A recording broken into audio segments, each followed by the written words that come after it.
Technique ক্লাসে তোমাদের সকলকে স্বাগত। আজকের আমাদের আলোচ্য বিষয় 2025 সালের অষ্টম শ্রেণীর প্রথম পর্যায়ক্রমিক মূল্যায়নের ইতিহাসের চ্যাপ্টারের সাজেশন। তোমরা জানো তোমাদের এবার থেকে চালু হচ্ছে হলিস্টিক কার্ড।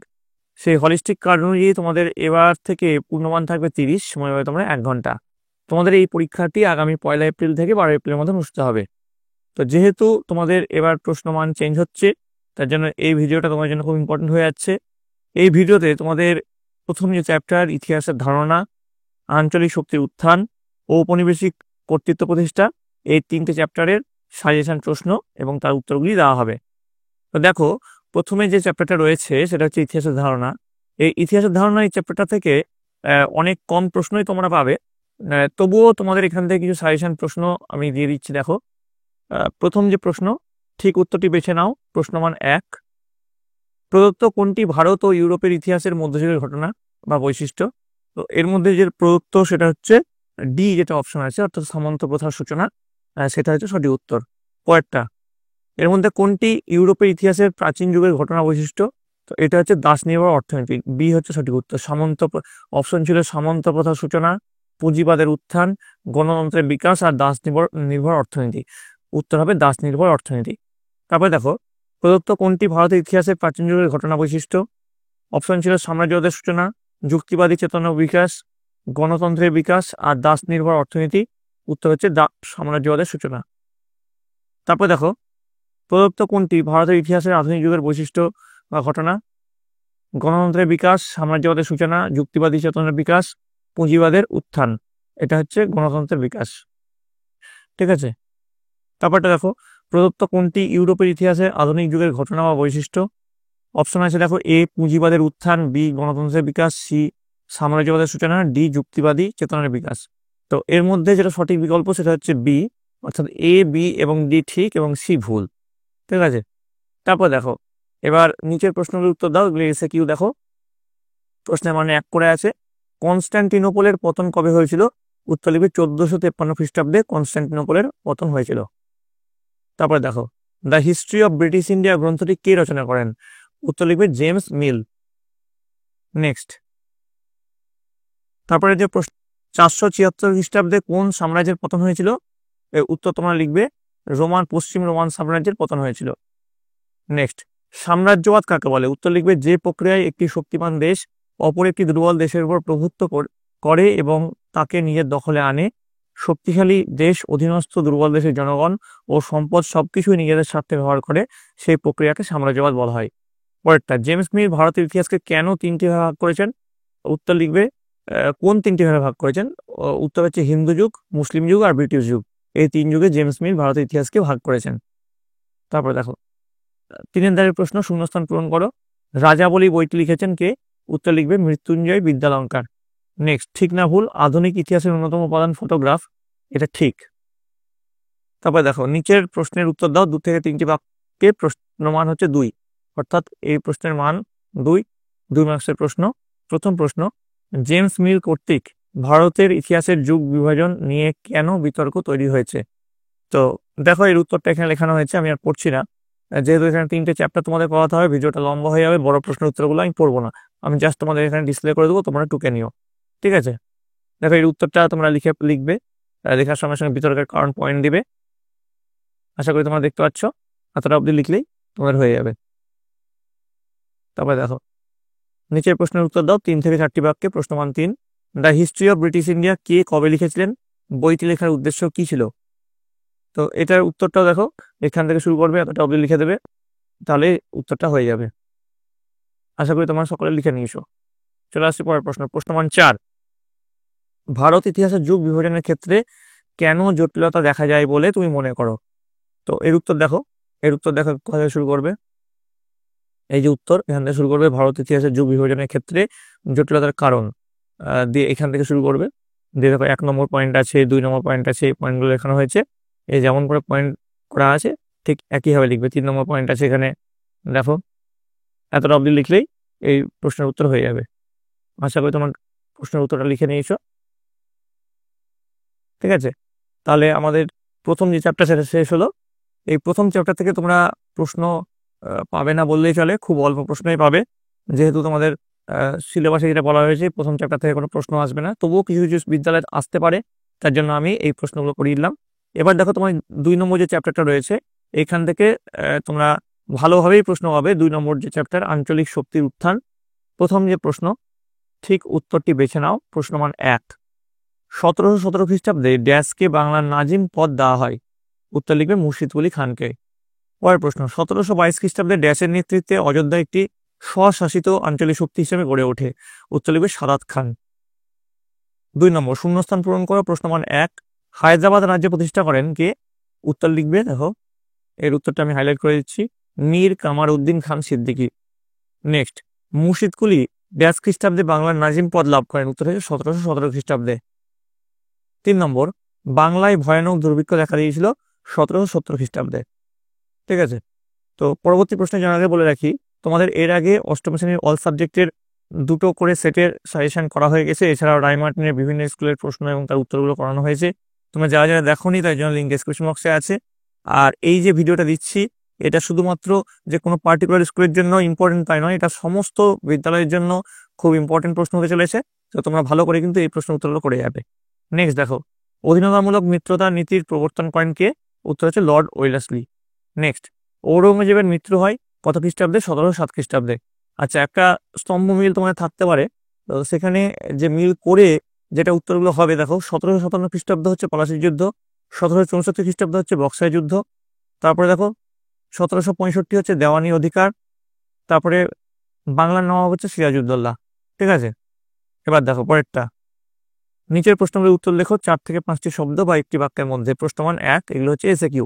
প্রথম যে প্রশ্ন চলে আসছে দেখো, দেওয়ানি লাভের মধ্য দিয়ে কোম্পানি কি কি অধিকার আদায় করেছিল? উত্তর লিখবে 1765 খ্রিস্টাব্দে ইংরেজ ইস্ট ইন্ডিয়া কোম্পানি দেওয়ানি লাভের মধ্য দিয়ে বাংলা, বিহার ও উড়িষ্যার দেওয়ানি বা রাজস্ব আদায়ের অধিকার লাভ করে। 2 নম্বর, কোন বাংলা নবাব বাংলার রাজধানী হিসেবে বেছে নিয়েছিলেন মুঙ্গেরকে? উত্তর হচ্ছে মীর কাসিম। 3 নম্বর, সত্যবিলোপ নীতি প্রয়োগ করে কোম্পানি কোন রাজ্যগুলি দখল করে? উত্তর লিখবে সাতারা, ঝাঁসি, নাগপুর, সম্বলপুর, জয়পুর, সম্বলপুর, ভগৎ আর উদয়পুর। নেক্সট, কোম্পানি ও মহীশূরের মধ্যে কতগুলি যুদ্ধ হয়েছিল? উত্তর লিখবে 4টি যুদ্ধ হয়েছিল। এবার দেখো চলে আসছে নেক্সট প্রশ্ন, নিচের প্রশ্নগুলোর উত্তর দাও 2 থেকে 3টি বাক্যের মধ্যে। প্রশ্ন মান আছে 2 করে। সলবাইয়ের সন্ধি কত খ্রিস্টাব্দে কাদের মধ্যে স্বাক্ষরিত হয়? এই সন্ধির একটি ফলাফল লেখো। উত্তর লিখবে সলবাইয়ের সন্ধি 1782 খ্রিস্টাব্দে ব্রিটিশ ইস্ট ইন্ডিয়া কোম্পানি ও মারাঠাদের মধ্যে স্বাক্ষরিত হয়। আর ফলাফল কি লিখবে? শিশু মাধবরাও নারায়ণ পেশোয়া হিসেবে স্বীকৃত হন, রঘুনাথ রাওকে বৃত্তি দেওয়া হয় এবং সলসেট ও বেসিন ইংরেজদের হাতে থাকে।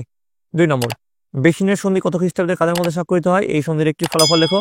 উত্তর লিখবে বেসিনের সন্ধি 1802 খ্রিস্টাব্দে ব্রিটিশ ইস্ট ইন্ডিয়া কোম্পানি ও পেশোয়া দ্বিতীয় বাজিরাওয়ের মধ্যে স্বাক্ষরিত হয়। আর ফলাফল কি লিখবে? পেশোয়া দরবারে ব্রিটিশ রেসিডেন্ট বসানো হয়। নেক্সট, লাহোরের সন্ধি কত খ্রিস্টাব্দে কাদের মধ্যে স্বাক্ষরিত হয়? এই সন্ধির একটি ফলাফল, লাহোরের সন্ধি 1846 খ্রিস্টাব্দে ব্রিটিশ ইস্ট ইন্ডিয়া কোম্পানি ও শিখদের মধ্যে স্বাক্ষরিত হয়েছিল। আর ফলাফল কি লিখবে? শিখরা স্বতন্ত্র নদীর দক্ষিণ অঞ্চল জলন্ধর দোয়াব ব্রিটিশদের ছেড়ে দিতে বাধ্য হয়। তারপর দেখো 6 নম্বর, নিচের প্রশ্নের উত্তর দাও 4-5 থেকে 5টি বাক্যের মধ্যে। প্রশ্ন মান আছে 3, ফারুকসিয়ারের ফরমানে ব্রিটিশ ইস্ট ইন্ডিয়া কোম্পানিকে কি কি অধিকার দেওয়া হয়েছিল? তো উত্তর লিখবে ফারুকসিয়ারের ফরমানে ব্রিটিশ ইস্ট ইন্ডিয়া কোম্পানিকে নিম্নলিখিত অধিকারগুলি দেওয়া হয়েছিল। ব্রিটিশ ইস্ট ইন্ডিয়া কোম্পানিকে বছরে মাত্র 3000 টাকার বিনিময়ে বাংলায় বিনা শুল্কে বাণিজ্যের অধিকার প্রদান করা হয়।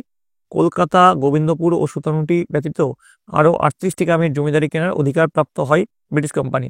যে দেখো এখানে যেমন আছে, আমি পড়ছি না, এখনো আরও একটা চ্যাপ্টার আছে, ভিডিওটা লম্বা হয়ে যাবে। এখানে যা লেখানো হয়েছে সেটা লিখে দেবে। ঠিক আছে, এতটা অবধি লিখবে এর উত্তরটা। ঠিক আছে, পড়লে কিন্তু ভিডিওটা লম্বা হয়ে যাবে, তোমাদের আর ভিডিওটা দেখতে ভালো লাগবে না। আশা করি তোমরা সবাই দেখে নিয়েছো। এবার চলে আসছি পরের প্রশ্ন, পলাশির লুণ্ঠন, খুব ইম্পর্টেন্ট প্রশ্ন। দেখো এর উত্তরটা দেখো 1757 খ্রিস্টাব্দ থেকে শুরু করবে, দিয়ে এখানে দেখো পয়েন্ট করা আছে, এরকম করে পয়েন্ট করে করে পলাশির লুণ্ঠন বলা হয়, এতটা অবধি লিখবে। ঠিক আছে, এই পলাশির লুণ্ঠনের উত্তরটা এতটা অবধি লিখলেই হবে। নেক্সট দেখো 3 নম্বর, কোম্পানি দেওয়ানি অধিকার পাওয়ার ফলে কি হয়েছিল? উত্তর লিখবে দেওয়ানির অধিকার ব্রিটিশ কোম্পানির কাছে অত্যন্ত লাভজনক বলে প্রমাণিত হয়েছিল, কারণ দেখো এর পয়েন্ট ওয়াইজ লেখানো হয়েছে। প্রথম পয়েন্ট হচ্ছে কোম্পানির বৈধতা প্রতিষ্ঠা, নেক্সট পয়েন্ট হচ্ছে নবাবের ক্ষমতা হ্রাস, তারপরের পয়েন্ট হচ্ছে ইংল্যান্ডের শিল্প বিপ্লবের প্রসার। ঠিক আছে, তো এতটা লিখলেই এই প্রশ্নের উত্তরটা হয়ে যাবে। ঠিক আছে, আশা করি তোমরা সবাই দেখে নিয়েছো।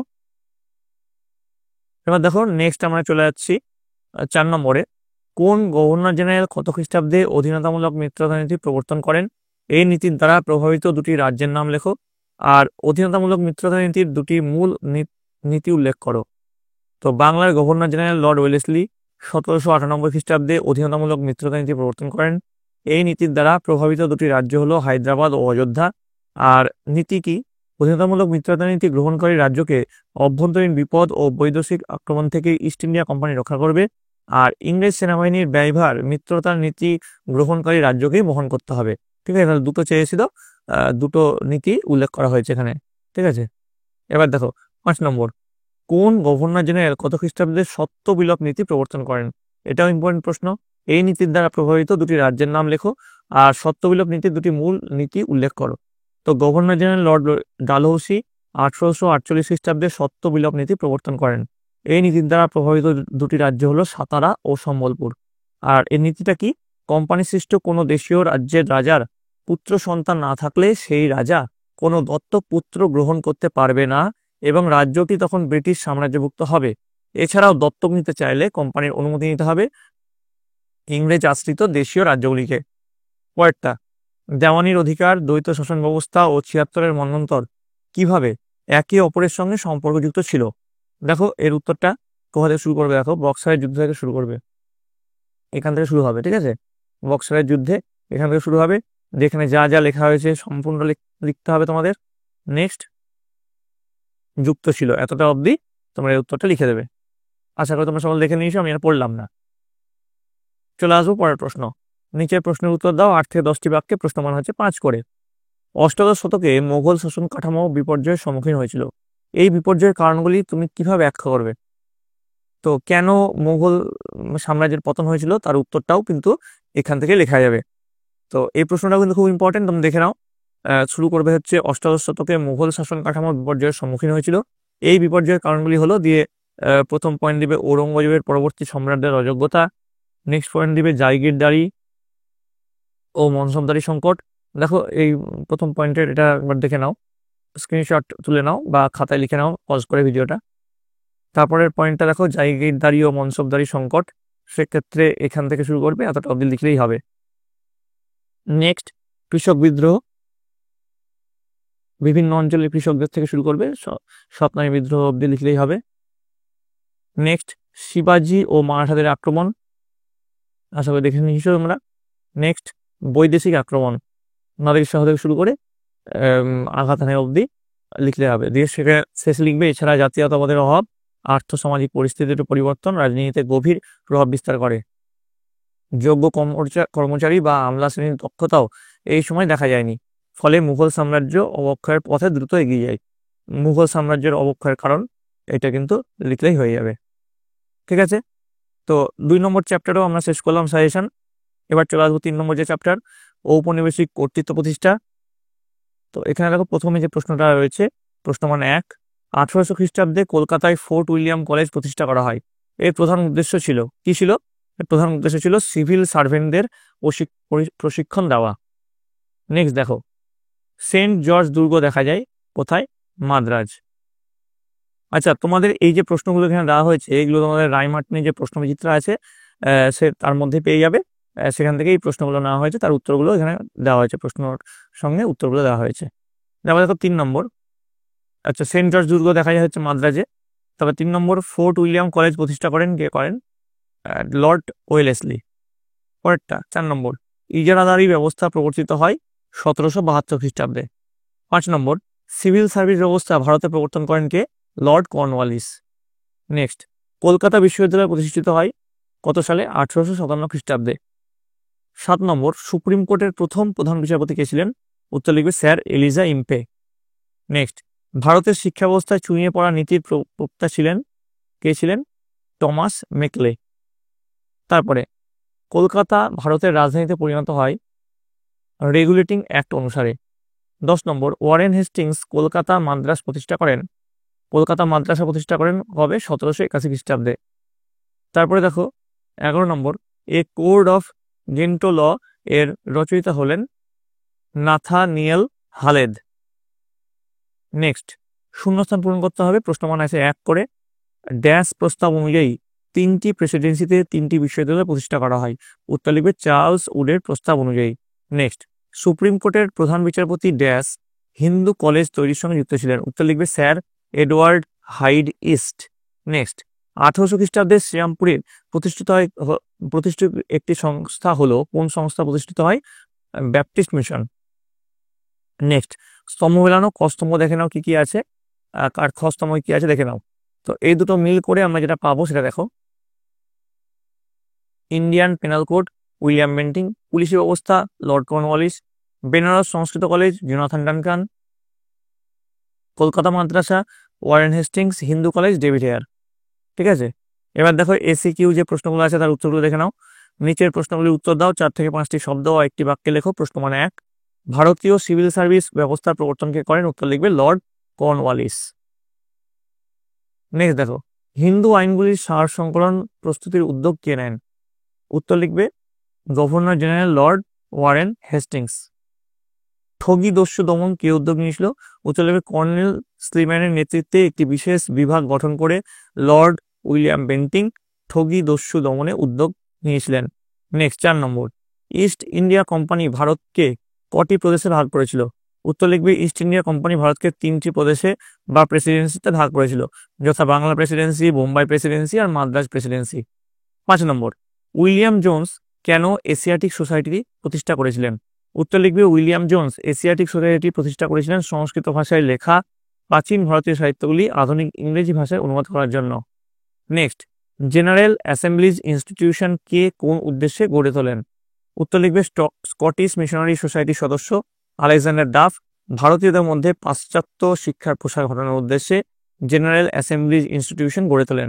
নেক্সট, ইম্পেরিয়াল কোর্ট কবে কোথায় প্রতিষ্ঠিত হয়েছিল? উত্তর লিখবে 1774 খ্রিস্টাব্দে কলকাতায় ইম্পেরিয়াল কোর্ট প্রতিষ্ঠিত হয়েছিল। 8 নম্বর, হিন্দু কলেজ প্রতিষ্ঠায় উদ্যোগ নিয়েছিলেন এমন কয়েকজন ব্যক্তির নাম লেখো। কে? David Hare, sir Edward Hyde East এবং রাজা রামমোহন রায়। 1773 খ্রিস্টাব্দে ব্রিটেনের পার্লামেন্টে পাশ হয় কোন আইন? উত্তর হয় রেগুলেটিং আইন পাশ হয়। নেক্সট, এশিয়াটিক সোসাইটি প্রতিষ্ঠা করেন কে? উত্তর লিখবে উইলিয়াম জোন্স। নেক্সট 11, 1854 খ্রিস্টাব্দে শিক্ষা সংক্রান্ত প্রতিবেদন পাশ করেন কে? উত্তর লিখবে চার্লস উড। তারপরটা মেকলে শিক্ষা সংক্রান্ত প্রতিবেদন পেশ করেন কত খ্রিস্টাব্দে? 1835 খ্রিস্টাব্দে। আচ্ছা, দেখের প্রশ্ন, নিচের প্রশ্নের উত্তর দাও 2 থেকে 3টি বাক্যে। প্রশ্ন মান 2, পিটের ভারত শাসন আইন কেন গুরুত্বপূর্ণ ছিল? তো দেখো, পিটের ভারত শাসন আইন প্রচলনের গুরুত্ব সেটা তোমরা এখান থেকে লেখা শুরু করবে। দেখো এই পয়েন্ট ওয়াইজ এখানে দেওয়া হয়েছে, ঠিক আছে? যেমন করে এখানে পয়েন্ট ওয়াইজ দেওয়া হয়েছে তেমন করে লিখবে। আমি পড়লাম না, পড়লে কিন্তু ভিডিওটা লম্বা হয়ে যাবে। ইতিমধ্যে অনেকটাই লম্বা হয়ে গেছে তোমাদের এই ভিডিওটা, ঠিক আছে? এতটা অবধি লিখলেই চলতে বাধ্য, এতটা অবধি লিখলেই হবে, ঠিক আছে? চলে আসছি পরের প্রশ্ন। দেখো, উডস জেসপেসের শিক্ষা সংক্রান্ত কি কি প্রস্তাব ছিল? খুব ইম্পর্টেন্ট প্রশ্ন। দেখো এখান থেকে শুরু করবে 1854 খ্রিস্টাব্দ থেকে শুরু করবে, গ্রহণ করা হয়। এতটা অবধি লিখলেই কিন্তু এটা হয়ে যাবে। নেক্সট দেখো 3 নম্বরে চলে আসছি, মেকলের শিক্ষা সংক্রান্ত প্রতিবেদনের মূল বক্তব্য কি ছিল?